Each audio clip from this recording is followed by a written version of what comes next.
उत्तर प्रदेश सरकार के बजट में इस बार बागपत को बड़ी सौगात मिली है।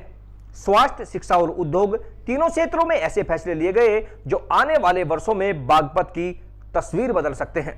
सबसे बड़ी घोषणा उस मेडिकल कॉलेज को लेकर हुई जो पिछले 5 साल से कागजों में अटका हुआ था, लेकिन अब उसके लिए निर्माण की राह साफ होती दिखाई दे रही है। एक जिला और एक मेडिकल कॉलेज योजना के तहत बागपत कोतवाली क्षेत्र के मितली गांव में करीब 5 साल पहले मेडिकल कॉलेज के लिए जमीन चिन्हित की गई थी, लेकिन यह जमीन मत्स्य विभाग के अधीन होने के कारण निर्माण कार्य शुरू करने से पहले एनओसी की प्रक्रिया जो है वह अटक गई थी। लंबे इंतजार, प्रशासनिक प्रक्रिया के बाद पिछले वर्ष मेडिकल कॉलेज के निर्माण के लिए एनओसी तो मिल गई, लेकिन उसके बावजूद निर्माण कार्य शुरू नहीं हो सका, जिससे लोगों की उम्मीदें फिर अधर में लटक गई थी। हालांकि मेडिकल कॉलेज के लिए पीपीपी मॉडल पर बजट पहले ही जारी किया जा चुका था, लेकिन अब प्रदेश सरकार ने बजट में स्पष्ट घोषणा की है कि जिन जिलों में मेडिकल कॉलेज नहीं बने वहां निर्माण कार्य जल्द शुरू किया जा सके।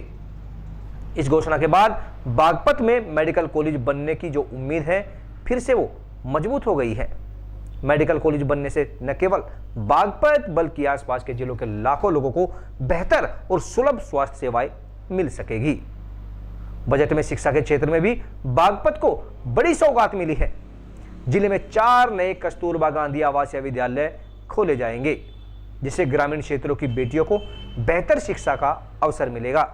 ये विद्यालय बेटियों की शिक्षा को बढ़ावा देने के साथ साथ उनके भविष्य को नई दिशा देने में महत्वपूर्ण भूमिका निभाएंगे। वहीं किसानों के लिए भी बजट में राहत मिली है। यह बजट किसानों के लिए राहत वाला साबित हुआ है। बागपत शुगर मिल के विस्तारीकरण की घोषणा की गई है, जिससे गन्ना किसानों को अपनी फसल की पेराई के लिए लंबा इंतजार नहीं करना पड़ेगा और किसानों की जो आय है वह बढ़ने में भी यह कदम महत्वपूर्ण साबित होगा। कुल मिलाकर प्रदेश सरकार का यह बजट बागपत जिले के लिए स्वास्थ्य, शिक्षा और कृषि तीनों क्षेत्रों में नई उम्मीद लेकर आया है। अब सबसे जो बड़ा सवाल है वह यह है, क्या वर्षों से इंतजार कर रहा मेडिकल कॉलेज वास्तव में जमीन पर उतर पाएगा या फिर यह घोषणा कागजों तक सीमित रह जाएगी। हालांकि बजट की घोषणा के बाद बागपत के लोगों में खासा उत्साह दिखाई दे रहा है, लेकिन यह तो समय ही बताएगा कि बागपत में मेडिकल कॉलेज का निर्माण कार्य कब पूरा होगा।